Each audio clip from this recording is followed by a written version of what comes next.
It's a great day to talk hoops. Today I'm joined by Brian Richart, the head coach of one of the hottest teams right now in the state, Kettle Moraine High School. How are things going up there, Brian? I'm great, Hunter. Appreciate it. Appreciate the time. So we have a bit of unique connection, and I want to start with this. I was the freshman coach for your son, Brennan, about 8 years ago. And unfortunately, due to injuries, he never really got to play high school basketball. But I can tell you there was a stint in between injuries where he practiced with us and he dominated the entire practice. He was scoring every other possession, and he had a way of using his body in a way of body control that was ahead of its time. You know, these big guards now are using their bodies not with speed, but getting to spots. And he would have been really awesome. And unfortunately, injuries kind of ended his career. So, as a dad and as a coach who has players who get injured, how do you help kids through this? Because this has got to be devastating for him and for you. Yeah, you just have to accept it. You just have to understand that it's part of the game, and injuries are going to happen no matter who you are and what level you play at. And it's just, unfortunate for him because he was just coming into his high school years, and he devoted so much time to the game and being around me and my family so much. Was part of his DNA was to, be a basketball player. And then all of a sudden, an injury occurs, and it wasn't just Yeah. one injury. He actually had three knee injuries in a row.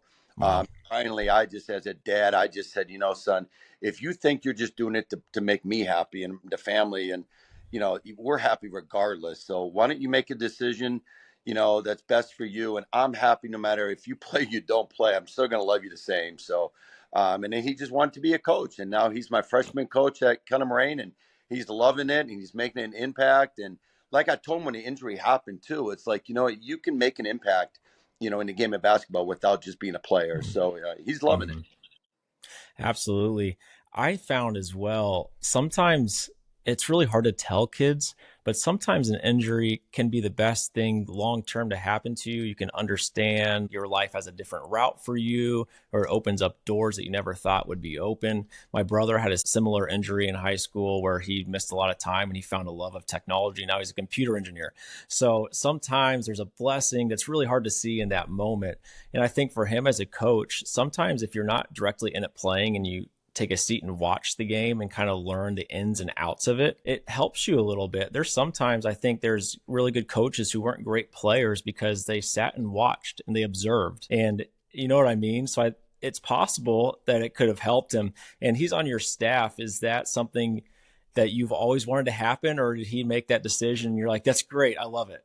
Yeah, no, I was on my father's staff for many years, so I know the father son connection was so unique, and I just loved working with my dad every day. And I figured when he got older and his playing career was done, I was like, you know what? Let's resurface this. Let's bring this out again in the Rickard family. So he's been nothing but a joy. The kids absolutely love him because he's down to their level, but he's very very firm with them, very very Mm-hmm. disciplined with them. But he's really doing a great job. I believe they're 5-1 right now and playing really really well. Playing great defense because that's something that I stress. So he's doing a great job. I'm proud of him. That's really awesome. I'm really happy for him as well. So let's get into your journey a little bit. So how many years have you been a coach for now? Oh man, that's my 35th year, man. I've been doing this a long time. And I started off, I played for my father at St. Leo University down in Florida, Division II. Had a great career. My father was coach of the year down there. And when I was done, I knew right away I was going to be a coach. Instantly, I knew I was going to be a coach. I started off at the University of Florida for the game. Mm, Was one year and a half there.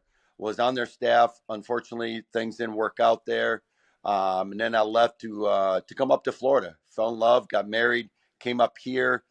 Started my coaching career at New Berlin West High School. Went on to oh boy, where'd I go from there? St. John's Military Academy, and had a great run there. Made it to the state there, ranked number one. I mean, we had a great success at St. John's. And then I yeah. started the postgraduate program there, the fifth year program, where I got teams from players from all over the country to come to St. John's, and we played all the top ranked teams. And then I just kept going. Carroll College, Ripon College. Started the whole program out at Bryan and Stratton College. Started that out there. And then I took a year or two off. I just decided, what? Let me just take a year or two off. Let me see how much I really love this game. And boy, I tell you, it was the most miserable year I've ever had in my life. I was miserable being away from the game, and I'm going to a couple of Connemara games just to Right. get the blood going, and then I said, you know what, no, I'm getting back in, and then I ended up at Kettle. That's awesome. That's why I'm doing this, man. I can't stay away from the game forever. There's got to be, I think if you have it, you have it, and you want to be around it, and you can't really take that away from people. No, Um, and people don't yeah. understand when you're away from it, you really find out, how much you really love something. Because that year, I'm serious when I say that, it was probably the worst year of my life was being away from Oh, it for a year. It was mid. mm, So, what did you take from being at the college level? Because I went the college route too to start, and I think that really helped me early on. What did you Yeah. take from that? The speed of the game, and because of the shot clock situation there, you had to do things a little bit quicker than the high school ranks. With the Hmm. shot clock situation, a lot of you find out you're doing a lot more set plays in college because you need that those quick hitters, so to speak. Yeah. So I got a lot of quick hitters and some after timeout plays from college, and then I learned just the grinding of defense because in college everyone can score. There isn't Yeah. there's no kid that you cannot lay off a little bit in college. You have to play every single kid a certain way in college, and then I really learned how to do scouting reports and film breakdown, Mm. get the extra edge. So I brought all that to Kettle Moraine. Absolutely. What I took from my experience, I was a student assistant at 20 years old at University of Illinois Springfield's D2, Sure, and I figured I wanted it really bad. And while all my peers were out partying and doing that thing, I was like, I'm going to get ahead and I'm going to grind at this. And what I learned was the work that goes into it. I was up at 5 a.m. every day getting the sure, equipment ready, and the coaches were there watching film before practice. I'd set up practice and then they'd practice and they'd go home while I picked up practice yeah. and then I go to my College, classes. yeah, yep. It's a whole different Oh, animal at the college level. when kids ask me that want to go into coaching, what they can do to start, I always say get ahead and sign up for those ugly, nasty jobs early because you're going to learn a lot. Absolutely, and starting off from the low man on the totem pole, we've all been there. Um, Right. the film breakdown, I remember going to at the University of Florida. I was the person that would have to follow the players into classes to make sure they're going to classes and walk them, from class to class and make sure they're attending classes. So I mean, I've done it all, and I've learned a lot along the way. I really have. Speaking of things you learned, what would you say are the biggest cultural changes, not necessarily skill level, because we'll do that too, but as far as basketball culture, relationships, kids, parents, from when you started to now? Yeah. I think the biggest thing is, that the word toughness is always going to be my culture word. If you don't have toughness involved in your program, and that's something from day one that you have to develop is that toughness. I call it the dog mentality. And that's something, Mm-hmm. everywhere I've gone, I've stressed it from day one. And I think, kids and young coaches today, they want to dive into the X's and O's right away. And there's nothing wrong with that. However, I reverse that, and I think I've had a lot of success simply because X's and O's come last. To be honest with you, if you don't Wow. Okay. if you don't stress the toughness, if you don't have the culture of dog mentality, and I always say, there's a difference between playing hard and competing. Uh And huh. people don't understand that. You can play against a team that's playing hard. Well, at Kettle Moraine, we compete. Uh, Mm, it's a big there. That's that next level that a lot of young coaches probably need to understand that. For instance, uh, playing hard, you're going to box out. But what I stress is, if you're competing, you're boxing out and getting the rebound. You're not just boxing yeah. out. Playing hard, you're going to dive on the floor for a loose ball, but competing, you're going to get the ball on the ground. Right. So we turn it up another notch here at Kettle Moraine, and we stress it every single day that the culture we built here is through toughness. Right. Like your life depends on getting that ball. You That's the got it. difference. That Amen. is the best players I had, their life depended on that charge that they Love it. took. It was not an accident, you know? Right, right. So over time, has that gotten harder to teach as our culture has Yeah. stereotypically gotten softer. Amen. I mean, the kids are soft. You know, the word entitlement is out there, and there's nothing wrong with that because the kids are, the kids are who society allows them to be. And Hmm. right now, I think the reason that we're having success is we just do not accept that behavior here at Kennemer. It's non-negotiable. There is no, and the first thing I do is I meet with the parents and I tell them, Johnny over here is just gonna. I'm sorry, but Johnny's going to be a tough, what when I'm done with them. Yeah. And I want you to accept it that we don't mean any harm. We don't mean any, we love them, but we're going to make him into a dog. And it's Yeah. going to help him in the long run in life. When he's got to support a family and show up to work every single day, that toughness is gonna get him through the day.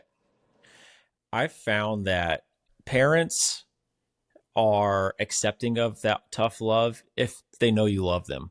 Right, And I was known as kind of a I was getting after kids, and then I'd also be in ministry, and people would go, "Well, you're this Bible study leader, and then you're getting after kids." I'd say, "I love them to death. That's why I'm getting after them. It's right. because I want them to succeed so bad that it hurts me when they don't fulfill that potential. And then when we lose and we're in the locker room, I'm not upset I lost. I'm upset that they're let down That's because I it. love these Yeah, kids so much."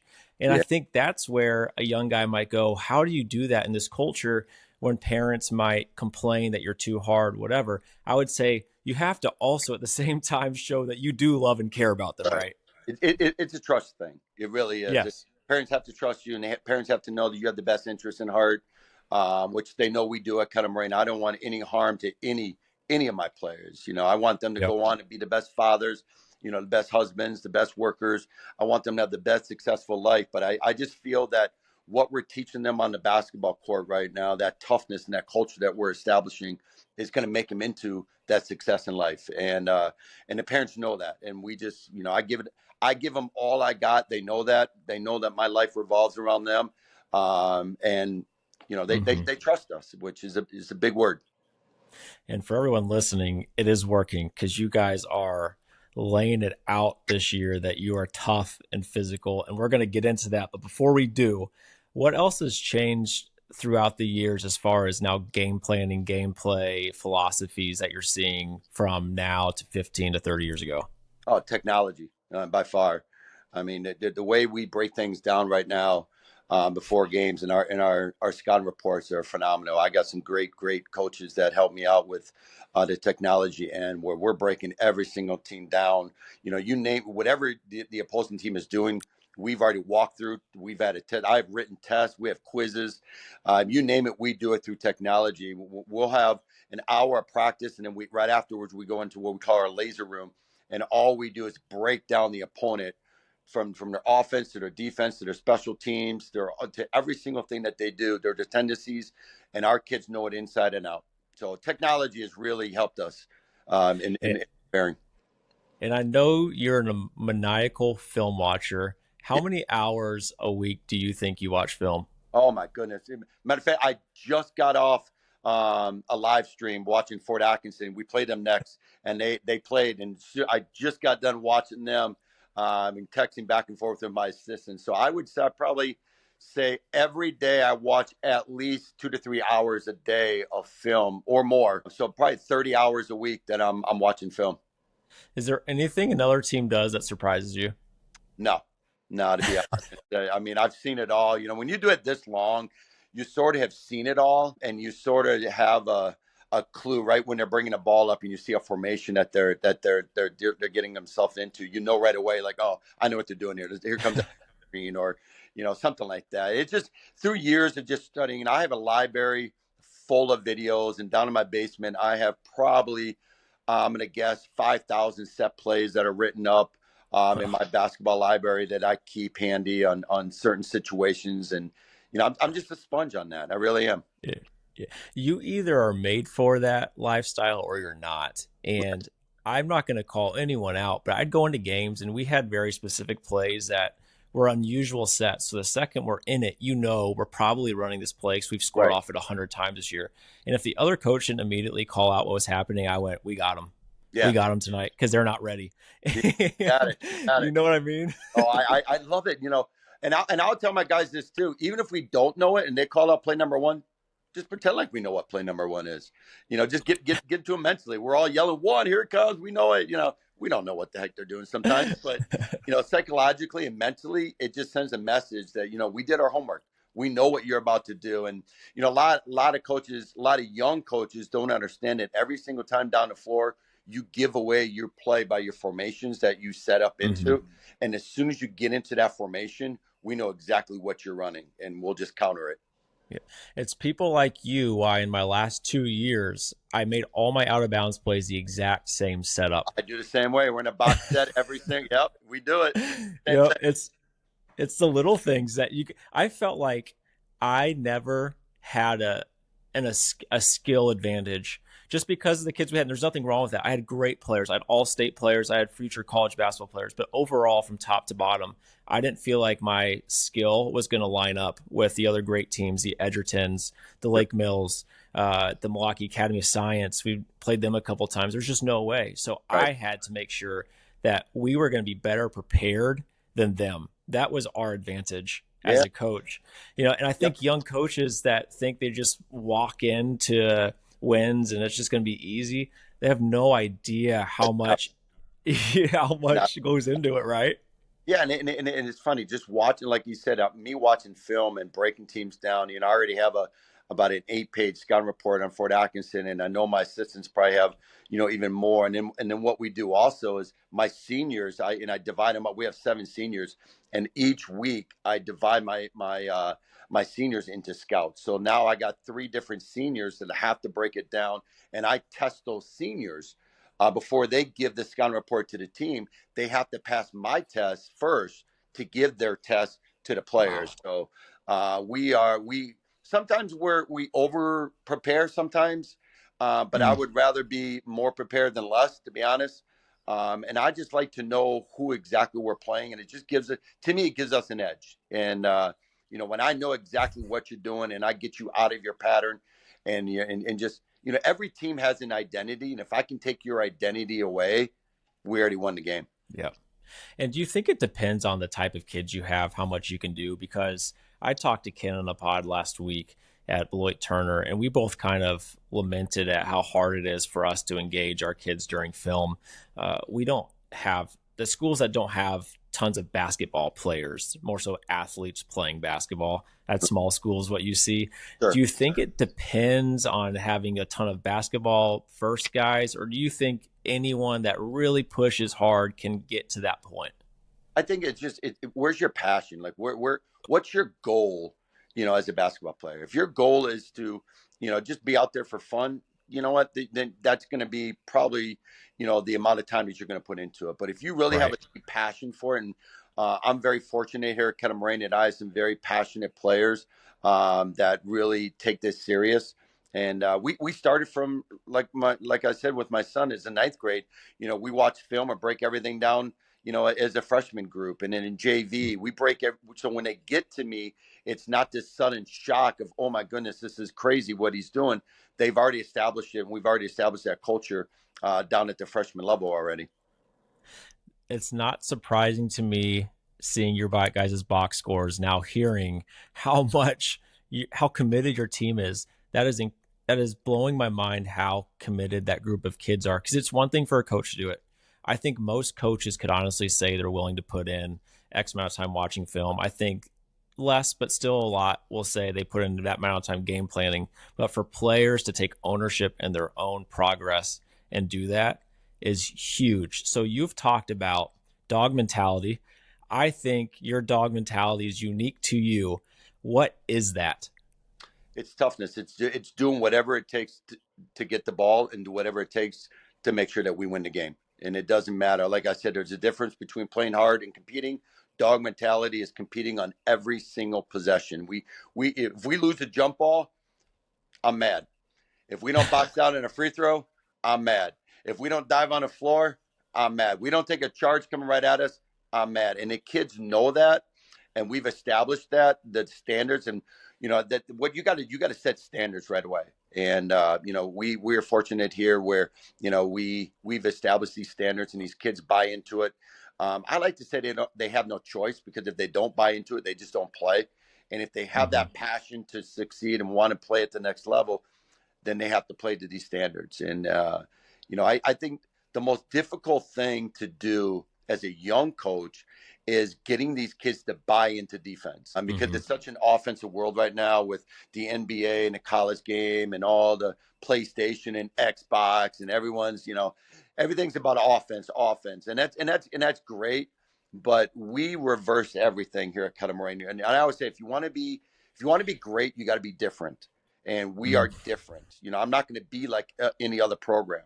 When I Yeah. study other programs, I'll copy some things that they do, but I'm going to be different because Yeah. I don't want to be like anyone else. I want to be unique in what we do, but we have to establish standards before we do any single thing on the court. These kids have to understand our standards. I want to pivot based off something you said there. When I talk to young coaches who are struggling and they ask me for advice, my first question is usually, what are you known for? When someone sees X high school, what do they know is going to happen that night? It's going to be a grind on defense. You're going to take a lot of charges. You're going to get smart shots up. You're going to have a great press. And if they tell me, I think we could kind of bring a little bit of everything, then I'm like, hold on, Right. let's Right. rewind. You Yes. you have to be great at something to be a great team. The best team I ever had, the year we went to the Elite Eight, almost made it to state, had a crazy Cinderella run in the tournament. I wanted to be the best switch defense that anyone had ever seen. We worked on switches 30 minutes a day in practice, and people would say that's crazy. We would just go on air, flex cut, switch, curl cut, switch, ball screen, switch. And that's how we'd start our 2-on-2s, our 3-on-3s. Because I wanted to be so darn good at switching on defense that no one had seen anything like it. And we're playing these Milwaukee teams, and there's nothing open out of screens. So Right. if they wanted to score, it had to have been mano a mano, and we grinded teams down. And Love I it. think that is really important for a coach that's struggling right now. What are you known for? And how would you advise them, Brian, on coming to that thing? Like how do you pick? Yeah, I think it starts, in the summertime, open gyms. What are they doing well? Are you fast? Are you athletic? Are you strong? Where's their mindset? Are they, maybe you're a team that can really score and you don't need to play great defense. Now you're just trying to outscore people. Now your offense wins games. To me, we don't have those Division I athletes, those basketball players that kind of Moraine. So I'm not trying to outscore anyone. Our very first thing on my board every single game is effort and energy. And we try to keep every single team that we play under 20 to 25 points at halftime. If they score more than 20, 25, they know they run for that amount of points that's over that. They know that and they accept it and they understand it. And not a lot of teams are going to do that against us because they know the standards that we've set, and they also understand that that is our identity. We are going to frustrate this opposing team, and we're going to make them do things that are they're not normally known to do, and we're going to make their life for the next 36 minutes very uncomfortable. And they know that, and teams know that playing against us, and our kids bought into that. I love that. Identity is super important. What are things that you do during practice? Are there certain drills? How do you get your defensive identity to get to that level of Yeah, high level defense toughness, that sure. kind of thing? It's funny. We through my first, I'd say 15, 20 years of coaching, I did a lot of drills. I always thought drills was the way to do it. And then I had a different thought. And I had a lot of success with it where we don't, at Kettle Moraine, we don't do drills. We play. Mm, wow. There's not a single drill that we do. We don't do shell drills. We don't do box out drills. We don't do deny drills. We don't do gap protection drills, rotation drills. Wow. We don't do any of that. We do about an hour worth of nothing but playing, and we just grind. Now, our kids already understand that they already know our defensive rules. We run what I call my no middle defense, which is called my Yeah. donut. My donut defense was no middle, and what it is we uh, we attack the ball in three different zones. We have the middle zone, the side zone, and the dead zone and the corner zone, and we just do not allow the ball to rotate from one side of the floor to the other. We just make that very, very impossible. Now, is it going to happen? Of course it is. But we try to make it as difficult as we can. And the kids know exactly what we're doing. They also understand, our we have we call the hole man, which is the goalie. We have the nail and we have the fill. Anytime, our hole man leaves the center of the lane, which is our help side guy, and we help outside the lane, the fill man takes his man and we fill down. On the weak Hmm. side, we have one guy that's always guarding two. He guards the first pass. So anyone wants to skip it, which is about the only pass you're going to get against us is to skip. We're going to rotate out. The first guy's going to take the pass, and we rotate out. Now, that's one thing we do emphasize. We might stop and do a drill every once in a while in our rotations. I just thought, the other night against Muskego, they're a tough program. They're a very physical Yep. program. They had 6 points in the second half, and our rotations were unbelievable. I complimented our guys. Matter of fact, I gave them the next day off of practice. Wow. Crazy after the game. They were all throwing water bottles all over the place, and they just earned it. And I think, and it's, I just don't believe in wasting a lot of practice time doing a lot of half court stuff when the game is played full court. Mm. And we just go up and down and we attack. And, I got my assistant coaches, myself with whistles. And what we do too is, we divide teams equally sometimes, where I'll take some of the starters and I'll put them on the white team, the blue team, and we'll just compete back and forth, back and forth, back and forth until we get a certain amount of stops. I Wow. call it the kills, which is 3 stops in a row. If you don't get 3 stops in a row, we just keep going and going and going until their mindset is we must get a stop. And once they Yeah. develop that habit, and that's all practice is developing habits. If you're Yeah. not developing habits, if you're not emphasizing, coaches can talk about things, but if you're not emphasizing it every single day, you're not going to get the performance that you want out of them. So we emphasize it, and we just get after it every single day. They know my whistle, means something bad happened, and they know that, and they don't want to hear that whistle. Yeah. But I tell you what, Hunter, I've been blessed. I've got players that really, really get after it. I mean, they were mad. Last night we gave out 50 points. We scored 90, but we gave out 50 points in Waukesha North, and my guys were mad at it. They came in the locker room mad after the game that our bench players and some other, we gave up 50 points. Yeah. Not happy. Yeah. So that's the culture we built here. This right here is exactly why I'm doing this podcast, because I think we can learn so much from other coaches. And I've never heard that before. I've never heard a coach that does almost all of every practice live without drills. Yep. And I think that is so awesome to hear. And it's such a battle in your brain. Should I? Should I? Should I? What's the norm? What's the norm? What's the norm? I think Right. the moral of the story, if you're listening, what works for you and your team? Right. What Right. what did you try and what works? And we spend so much time as young coaches going, is this weird? Is this helpful? Is it whatever? Does it help or does it not? Does Right. it work or does it not? And clearly it's working for you guys and nobody can question it right Right. now, Right. coming off two state appearances, you know? Yeah, and I just, like I said, starting off my coaching, I tried all those drills. I tried, breaking sequences down. 15 minutes, we're going to do this drill. Go get water. 15 minutes, we're doing this drill. 15 minutes, and then I kept thinking, you know what? The game of basketball is not played like that. So I'm confusing my kids of we're doing one drill and then you rest and do another drill and rest.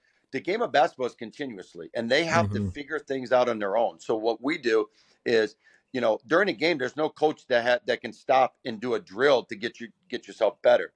So what we do, what I emphasize is we go up and down for a solid 45 minutes Mm-hmm. after we're warmed up, and we do nothing but do our standards and compete and compete and compete. We'll also do a drill also. It's called 3-on-3, and that's a defensive drill. And we'll do a cutthroat defensive when we're done. So. And that's all defense. It's all geared around how are we going to defend in a half court. Yeah, Um, and that's about the only drill that we do. We'll do some shooting drills, but the game of basketball is a game of rhythm. So if you're doing a lot of drills, what rhythm are you really playing in the game? sure. Yeah. Sure. So, and that's something that I picked up years ago from coaches when I used to go to Marquette coaches or practices, and I watched Tom Crean do his practices too, where he would emphasize rhythm. Offense is always about rhythm. Defense is about rhythm. So why do I want to stop rhythm during practice, where it forms a habit during a game that they can't compete continuously for a long period of time? Because at practice, all you do is stop it for drills. Right. So we just continuously go. That's super interesting. I think I see a lot of advantages to that. And I can see it. I think I'd be curious at programs with kids who aren't skilled, how that would affect them, because your kids, my guess from listening to you talk, is they're in the gym almost year round, Right. whether they play another sport or not, getting shots up, training, weightlifting, things like that, where that allows you to do that because they're responsible enough and they're hungry enough to do that. You know what I mean? Right. I think that is huge at having that work ethic. So I have more questions on this. I'm Yeah. kind of throwing this out right now. Yeah.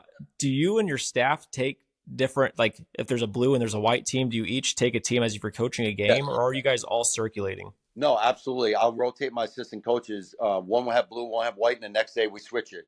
I'll oversee both, but I want my assistant coach. I'm blessed with two great assistant coaches Yeah. that I really put a lot of trust into, and they really know the game of basketball very very well. So we'll split the teams up, and then one teams and we'll make it competition amongst the coaches. You know, and that gets a little heated too. So it's like the whole gym is competing.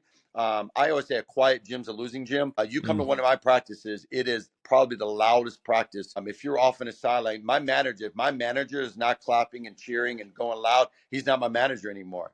So it's what we do, and we've established that culture, and we want the kids to have fun. Because if I'm expecting them to give me 100% of defensive effort, if I don't make that fun, they're probably not gonna say that this isn't for them. So I try to make it fun. I try to make it entertaining. You never know, what I'm gonna do at practice. Sometimes the other day, for instance, we had a shootout after we competed for about an hour. I broke teams down blue against white, and we had a shoot off amongst the hmm two teams. And when we got done, right back in competing again, going up and down. So I'll stop it to have some fun. That's really cool. I'm going to share my unique practice philosophy with you, and I Yeah, want your thoughts on it because this is probably pretty unique.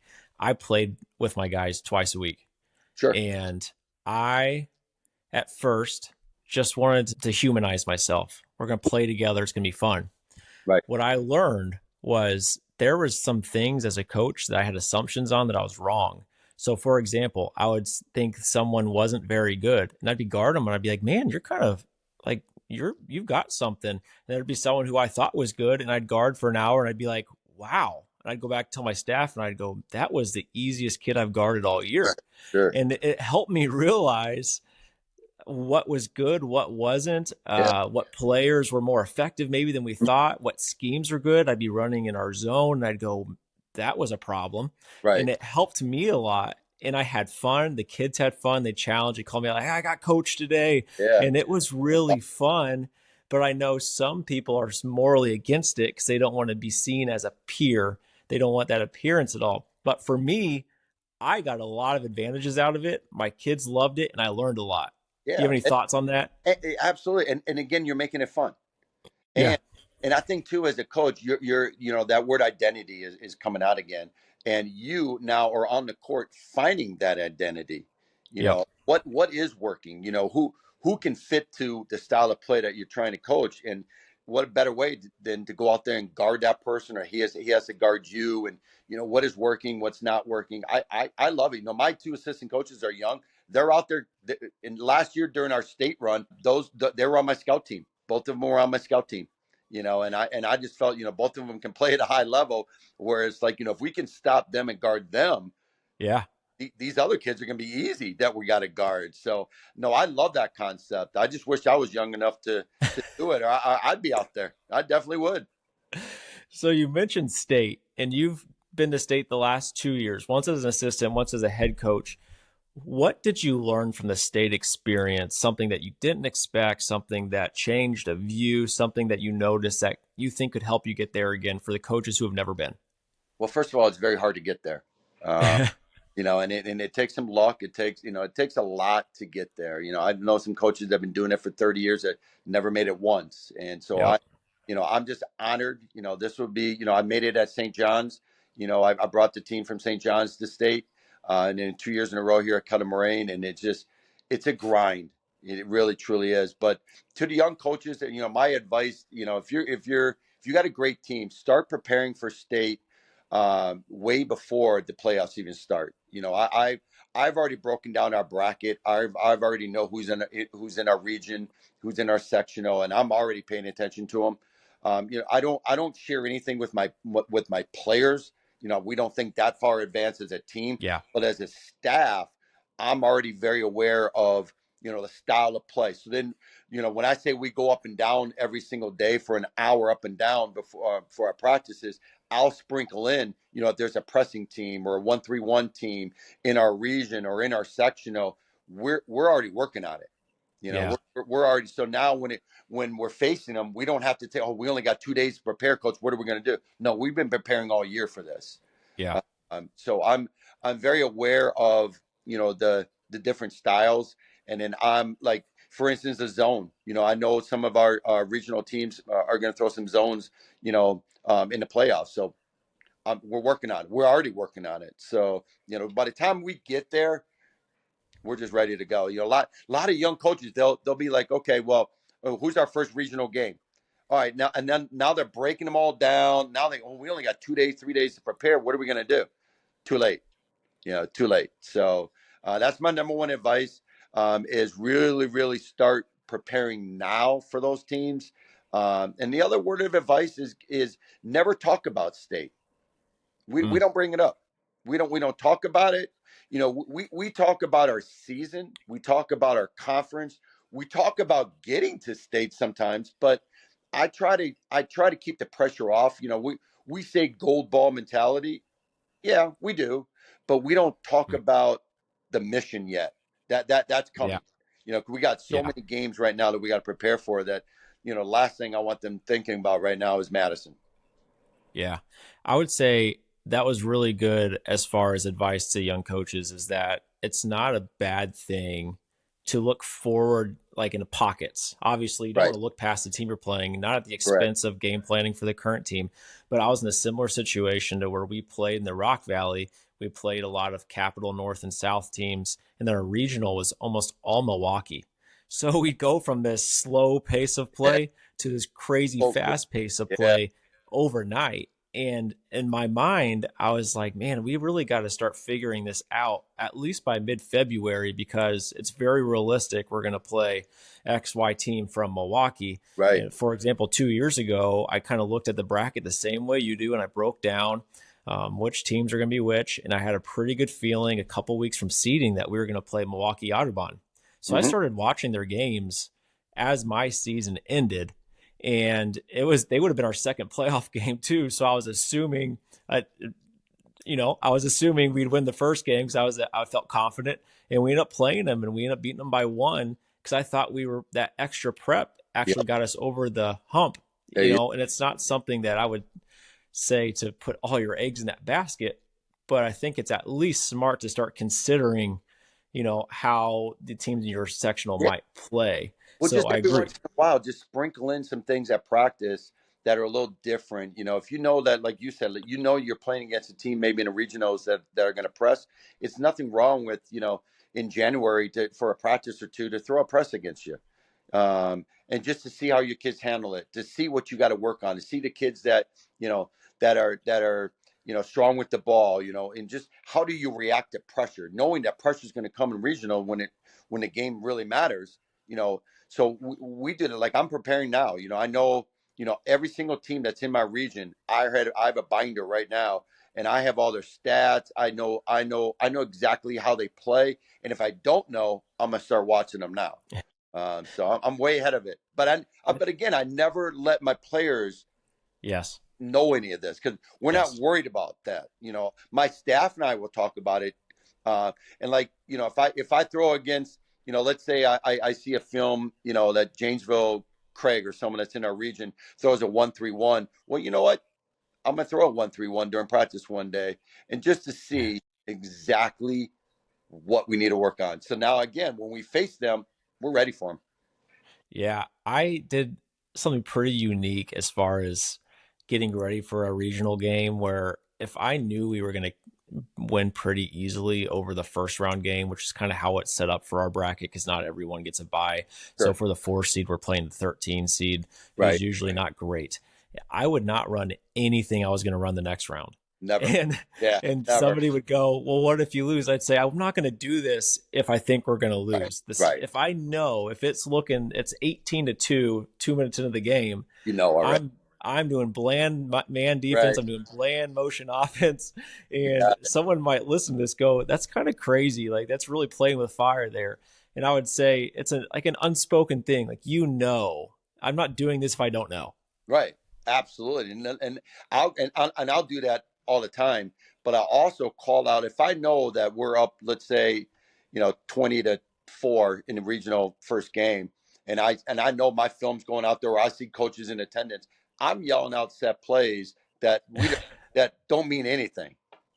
You'll hear weird thing, and I'm just calling out stuff that and my players will just look at me and laugh because they know we run a motion offense, so we don't have set plays. So, but I'm calling out sets continuously, thinking I see all these coaches writing things down. I'm like, that's not even a play, but just little tricks like that, that we do.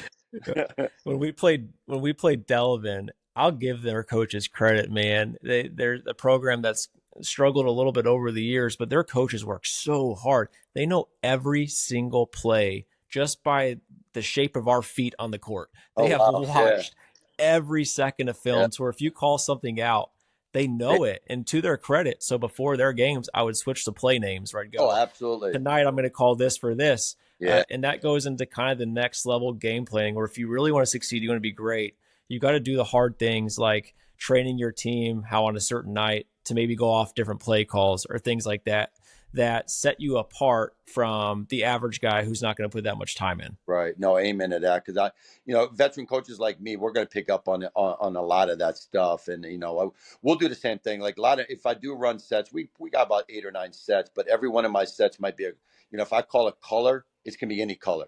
If I do a Mm-hmm. team, it's any team. So. And that's way, if I say blue, it's the same as red, same as green, same as yellow. So all these coaches think, well, they got 4 different sets. No, it's the same set. It's a different verbiage. So, we do a lot of that because I just know how I scout, and I know how scouting is, and I know how important it Yeah. is. Where if I don't gain an edge, and if I'm just giving you all my information, you know, you're going to get an edge. So I'm going to trick these other young coaches that, they're writing everything down, but it means absolutely nothing. The little things matter when it comes to Yeah, winning. I yeah, leave it at that. So you have Alex Olson on your staff, who is a really yeah. good coach as a varsity head coach. What is that like having someone with varsity experience on your staff? And how do you incorporate him into things? Because he's got a great mind for the game too. Yeah. Oh, well, he's been a blessing. He's just a great guy, great family man, just a hard worker. I got 2 great assistants. Pete Rovert. Rovert, I mean, he's a great guy. So what I did is I made Alex into my defensive coordinator and Pete is my offensive coordinator. So Okay. they worry about anything except offense and defense. So Alex, for instance, he breaks every single thing down from the defensive technology into our scouting reports, into how we prepare. And then Pete, my other assistant, does the same exact thing into our offense. Pete is still the 3 point leader of all time in the at Stevens Point, Well, the career leading 3 points. So he is all offensive minded and a great offensive mind. So I got 2 outstanding. And what I really like about him is we can bounce ideas off each other and disagree on a lot of things, and I mm, love that. I absolutely that's huge. love that they say, "Coach, I don't know about that," and I'll be like, "You know what? Tell me more. Tell me why." And they'll Uh-huh. explain. I'm like, "You know what? You're right. You're absolutely correct." I and that's why I think we're such a great staff. Is they're not the yes sir, no sir. Okay, sounds good, Coach Rickard. No, no. When I'm wrong, I'm wrong. Yeah. And I, like I told him, I don't claim to know everything, but I've been around this for a long time. But their input and Alex's input has been a blessing to Kenna Moraine. Yeah. So how do you give him enough leeway to feel like he's still getting enough out of, you know what I mean? He's going from a varsity coach to an assistant coach, and that takes a lot of humility. Yeah. So, how, as a head coach, do you continue to feed that fire and continue to allow them to grow their wings and do things, but also maintain that you're still the head coach? Are you cognizant of that, or is it such a family system that it never really comes up? Yeah, I mean, both, to be honest. I think Yeah. he knows how much trust I have in him, where he has free reign to say and do and whatever he feels comfortable doing. I want him to act like a head coach. I want him to take the reins sometimes and say, "Coach, we need to do this," or at practice do a certain thing different. I love that out of him. And same as with Pete too, where I give them so much trust and I give them a voice. A typical head coach, his voice is probably the only voice a lot of times. Not a Keller Moraine. But Mm-hmm. we're a three-headed monster, and they know, and our players know that. Our players know if you got a defensive question, you can go to Alex. When you got an offense, go to Pete. If they don't give you the right answers, then come to me. And it's such a great staff. It really is. But I never overstep my boundaries. I never micromanage. I just let them be who they are and let them go. That's really good. That is really, really solid. Last question for you. You are undefeated. You've been to state twice. You're up high in the polls. How do you stay feet on the ground? Do you embrace that? Do you talk about it? Do you not? What's the philosophy there? Because that can be kind of hard to manage all those egos, right? Yeah, yeah. We never talk about it. It's Yeah. just we're on a mission. It's game by game, day by day. We have a saying here. It's 1% better every day. And I don't know if our kids look at all those polls and rankings. I have no idea. We never talk about it. We never discuss it. The only thing we're looking for is the number one seed in the region. That's the only ranking that worries. It's not right now, and our kids know that it's not the ranking right now that we're worried about. It's at the end of the year. We number one at the end of the year. We've come Yeah. close 2 years in a row, and we keep that hunger every single. I think we do a great job of keeping the kids hungry because we give them goals. Like last night's goal, the game better be over at halftime. And Wow. I looked at the clock and it was like 5 minutes to go in the game. We're up 20-0 last night. And I Mm-hmm. said, there you go. We gave them a goal, and they're accomplishing it. So it's like if you just go into a game and say, okay, guys, let's just go in there and whip them, and that's it. If you don't set a goal for them to try to reach and get, and that's that hunger that we try to give them, where they knew that if the game had to be over at halftime, or they knew it was going to be unacceptable. So there was a goal. So we just keep them hungry, keep them hungry. And how much of your time in practice slash film do you spend on leadership development, character development, team Oh, conversations? goodness. Every single day. I mean, matter of fact, my conversation last night before the game is senior leadership is going to win this game. Seniors better lead by example. Seniors set the standards. We play for our seniors. Juniors and sophomores on this varsity team, you play for the seniors.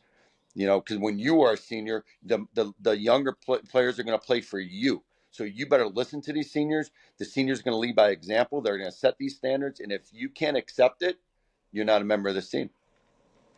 Wow. And your seniors, I'm assuming through this step up into self leadership and kind of take off with it. Yes. Do they ever lead the meetings, or is it always you? No, no. Like I said, every week there's a different seniors that lead our scout. So this week, next game, I got three seniors I picked. They go in front of the team. They give the entire scout to the entire team. They break down the film. They have their set plays. That they're out of bounds. They have their defense. They discuss it, and then us coaches, we come in at the end. Whatever they missed, that's when we come in as a staff and say, okay, that's great stuff, but here's a couple other things that they missed that we need to get familiar with. So it's all senior led program. That's really cool. I think it's really unique and a great goal that any team can strive towards, regardless of any skill level that you have. I want to circle back real quick to Yeah, the power rankings and polls because just so people listening know how little it matters. I don't know about you guys. When I got the coaches poll, I cared a little bit, but I would mostly just vote for teams we're about to play to put a target on their back and for us to say we took down a top 10 sure, team. sure. So that was my goal is I wanted them to be lofted up Yeah, a little bit so that we could come after them, put a target on their yeah. back. I The love it. polls the polls don't matter. The player rankings, I understand. I understand why that's a business. I understand why that matters to kids and why it's a thing.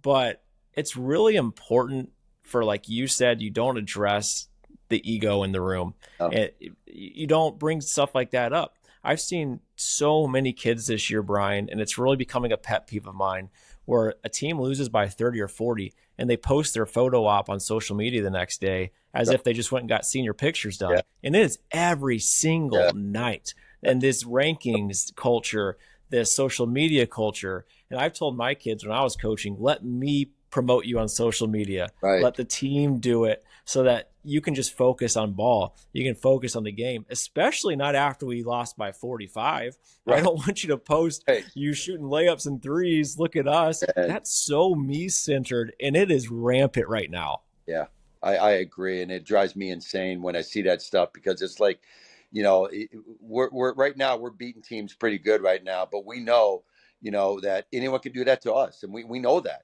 you know, we are a target. Well, our success has put a target on our back, and if we don't do things right, and if we don't play harder than we've ever played, these teams are going to bring every single thing that they have to beat Kellum Rain because of our success and who we are.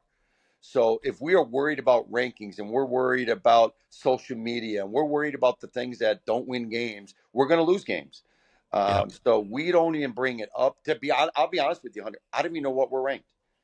I haven't looked. I really haven't. I don't, I just really haven't. I don't look at that stuff because it's like right now it's so early in the season and we're 7-0. That's all that matters to me is we're 7-0. I don't care where people rank us. I don't care what people think of us and put us in. I don't care. The only thing I care about is I want that number one seed for the region. I want to go through our region. I want to go through our sectionals. I want to get to Madison, represent Kellum Rain, and win that gold ball. That's all that matters to me. That is perfect. And that's how I want to end this is if you're a young coach, ignore the noise, Yeah, stick to your gut. If you think you should do practice a certain way, do it. Try it. See what works for you and your team. You don't have to be a carbon copy of every other coach out there. And lastly, care about your players. If you care about your players, you can push them further than love them. most. Yep, love them. Love them Yep. 100%.